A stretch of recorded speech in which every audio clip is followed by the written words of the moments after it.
I'm gonna be reading Pride and Prejudice chapter 10. Let's start now. Yeah. The day passed much as the day before had done. Mrs. Hurst and Miss Bentley had spent some hours of the morning with the invalid, who continued through slowly to mend, and in the evening Elizabeth joined the party in the drawing room. The loo table, however, did not appear. Mr. Darcy was writing, and Miss Bentley, seated near him, was watching the progress of his letter and repeatedly calling off his attention by messages to his sister. Mrs. Hurst and Mr. Bentley were at the Pickwicks, and Mrs. Hurst was observing their game. Elizabeth took up some needlework and was significantly amused in attending to what passed between Darcy and his companion. The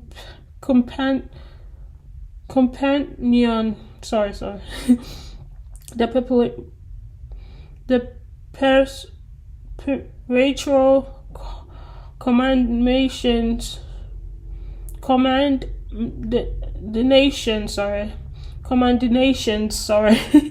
of the lady, either on his handwriting or on the length of his letter, with the perfect unconcern which her praises were received, formed a curious dialogue, and was exactly in unison with her opinions of each. How delighted Miss Darcy will be receive such a letter. He made no answer. You write uncommonly fast. You are mistaken. I write rather slowly. How many letters do you must have occasion to write in course of the year? Letters of business too. How odious I should think them. It is unfortunate that they fall to my lot instead of to yours. Pray tell your sister that I long to see her. I have already told her to so once by your desire. I am afraid you do not like your plan. Let me mend it for you. I mend pens remarkably well. Thank you, but I always mend my own. How can you contrive to write so even?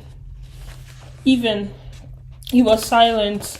Tell your sister I am delighted to hear her improvement of the harp, and pray let her know that I am quite in raptures with her beautiful little design for a table, and I think it is infinitely superior to Mrs. Grantley's. Will you give me offer to defer your raptures till I write again? At present I have not room to do them justice. Oh, it is of no coincidence that I shall see her in January. But do you always write such charming long letters to her, Mr. Darcy? They are generally long, but whether always charming, it is not for me to determine. It is a rule with me that a person who can write a long letter with ease cannot write ill. That would not do for a compliment to Darcy, Caroline cried her brother, because he does not write with ease. He studied too much for words of 4 syllables. Do not you, Darcy? My style of writing is very different from yours. Oh, cried Miss Bentley. Charles writes in the most careless way imaginable. He leaves out half of his words and blots the rest.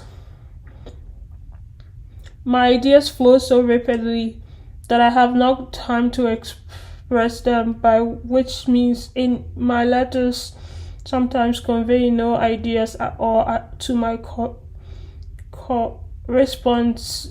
correspondents. Your humility, Mr. Bailey, said Elizabeth, must disarm reprove. Nothing is more deceitful, said Darcy, than the appearance of humility. It is often only carelessness of opinion, and sometimes an indirect boast. And which of the two do you call my little recent piece of modesty? The indecent boast, for you are really proud of your defects in writing, because you consider them as proceeding from a rapidity of thought and carelessness of execution, which, if not estimable, you think at least highly interesting. The power of doing anything with quickness is always much prized by the professor, and often without any attention to the imperfection of performance. When you told Mrs. Bennet this morning that if we ever resolved on quitting Exeter, you should be gone in 5 minutes, you meant to be a sort of panegyric of compliment to yourself. And yet what is there so very laudable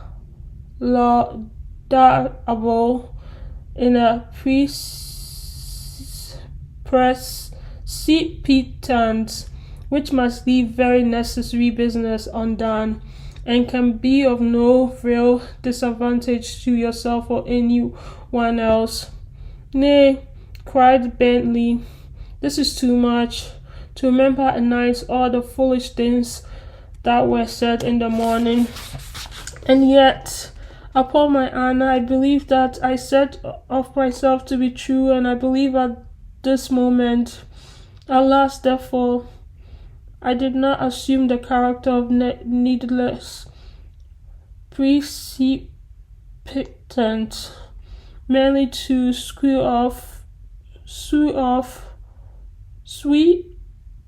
off before the lady. I dare say you believe it, but I am by no means convinced that you would be gone with such solidity.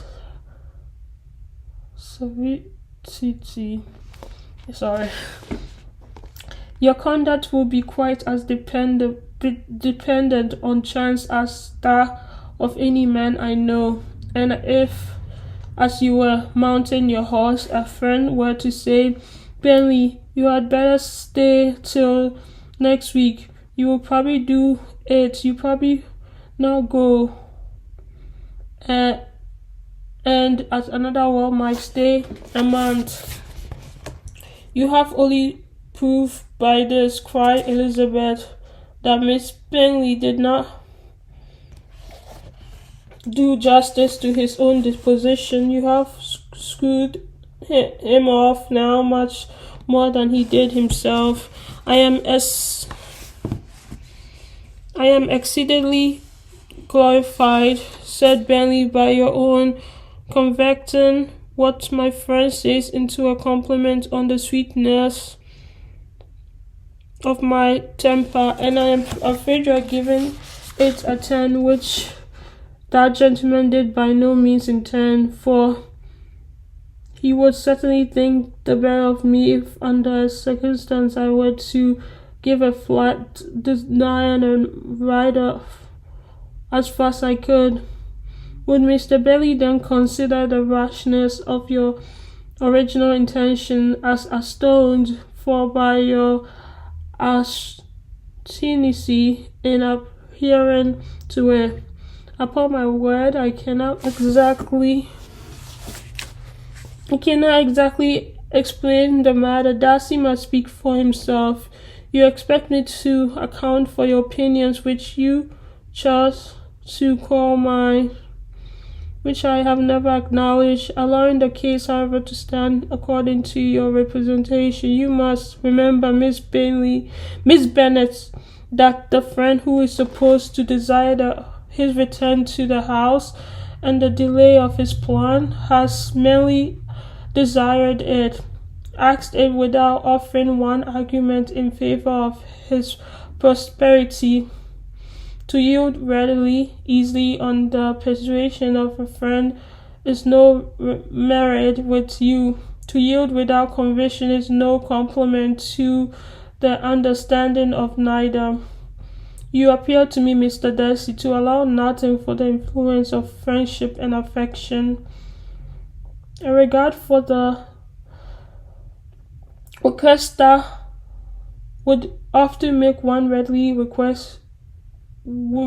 yield to a request without waiting for arguments to reason one into it. I am not particularly speaking of such a case as you have supposed about Mr. Bentley. We may as well wait, perhaps, till the circumstance occurs before we discuss the description of his behavior thereupon. But in general and the ordinary cases between friend and friend, where one of them is desired by the other to change a revolution of no very great moment, should you think ill of that person for complying with the desire without waiting to argue into it? Would it not be advisable, before we proceed on this subject, to arrange with rather more precision the degree of importance which is to appertain to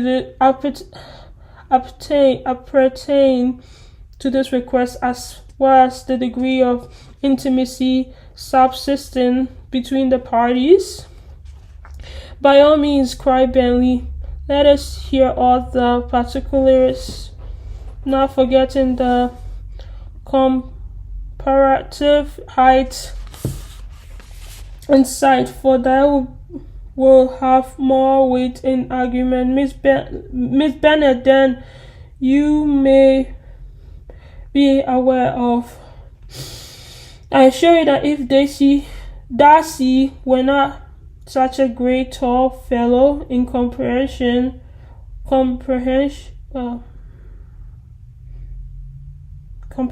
with myself, I should not pay him half so much defiance.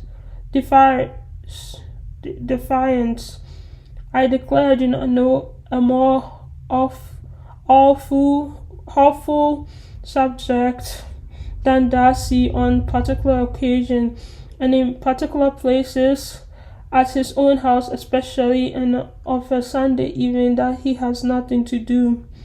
Mr. Darcy smiled, but Elizabeth thought she could perceive that he was rather offended, and therefore checked her laugh. Miss Bentley warmly resented the indignity he had received in expostulation with her brother for talking such nonsense. I see your design, Bentley, said his friend. You dislike an argument and want to silence this. Perhaps I do. Arguments are too much like disputes. If you and Miss Bennet would defer yours till I am out of the room, I shall be very thankful, and then you may say whatever you like of me. What you ask, said Elizabeth, is no sacrifice on my side, and Mr. Darcy had much better finish his letter. Mr. Darcy took her advice and just finished his letter. When that business was over, he applied to Miss Bentley and Elizabeth for the in, indulgence of some music. Miss Bailey moved some alacrity to the pianoforte, and after a polite request that Elizabeth lead the way, which the other as politely and more earnestly negated, she seated herself. Miss Hurst sang with her sisters, and while they were thus employed, Elizabeth could not help observing as she turned over some music books and that lay on the instrument how frequently Mr. Darcy's eyes were fixed on her. She hardly knew how to suppose that she could be an object of admiration to so great a man, and yet that he should look at her because he disliked her was still more strange. She could only imagine, however, alas, that she drew his notice. There was something about her more important and reprehensible, according to his idea of right, than in any other person present. The supposition did not pain her. She liked him too little to care about his approbation. After playing some Italian music, Miss Bentley varied the charm by a lively Scotch air, and soon after Mr. Darcy, drawing near, Elizabeth said to her, "Do not you feel a great accumulation, Miss Bennet, to seize such an opportunity of dancing a will?" She smiled and made no answer. He repeated the question with some surprise at her silence. "Oh," said she, "I heard you before, but I cannot immediately determine what to say in reply. You wanted me, I know, to say yes, that you might have the pleasure of despising my taste. But I always delight in overthrowing those kind of schemes and cheating a person of their premeditated contempt. I have therefore made up my mind to tell you that I do not want to dance a reel at all, and now despise me if you dare. Indeed, I do not dare." Elizabeth, having rather expected to affront him, was amazed at his gallantry, but there was a mixture of sweetness and archness in her manner which made it difficult for her to affront anybody. And Darcy had never been so bewitched by any woman as he was by her. Bewitched. He really believed that there where it was not for inferiority of her connection, he should be in some danger. Miss Bentley saw and or suspected enough to be jealous. Her great anxiety for the recovery of her dear friend Jane received an insistence from her desire of getting rid of Elizabeth. She often tried to provoke Darcy into disliking her guest by talking of their supposed marriage, planning his happiness in such an alliance.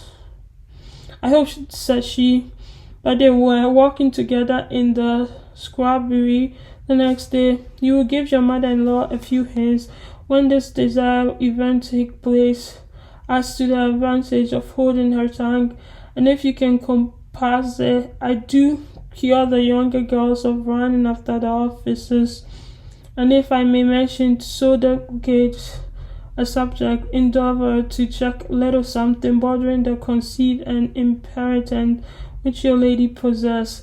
Have you anything else to propose for my domestic felicity? Oh yes, do let the portraits of your uncle and Aunt Phillips be placed in the gallery at Pemberley.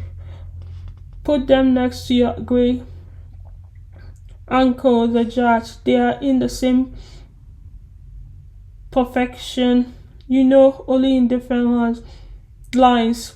As for Elizabeth's picture, you must not attempt to have taken it for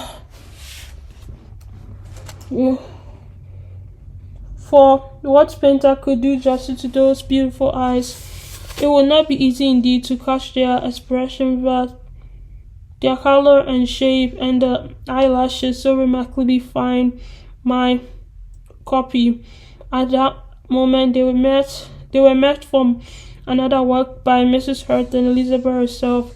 I did not know that you intended to work, said Miss Bentley in some confusion, lest they had been overheard. You used us abominably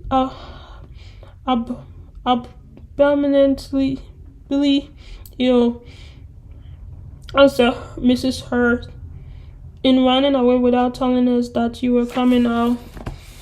The taking that this engaged arm of Mr. Darcy, she left Elizabeth to walk by herself.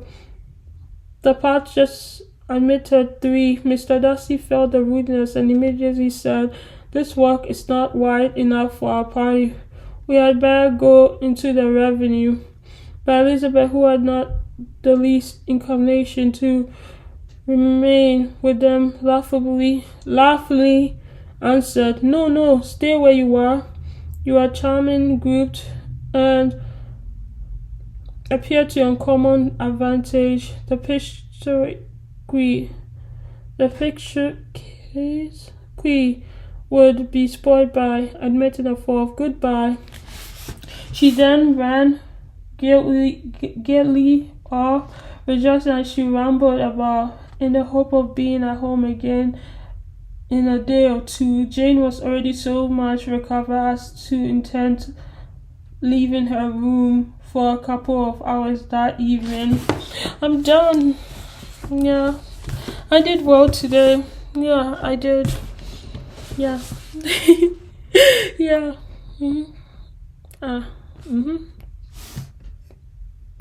I'm gonna go now, and yeah, thank you so much for thank you so much for watching, if you did watch this. Yeah, and I think I'm doing well. I'll just keep reading till I improve my speaking.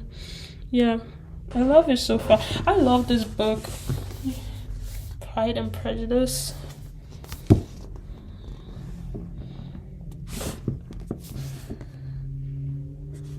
Yeah, I do.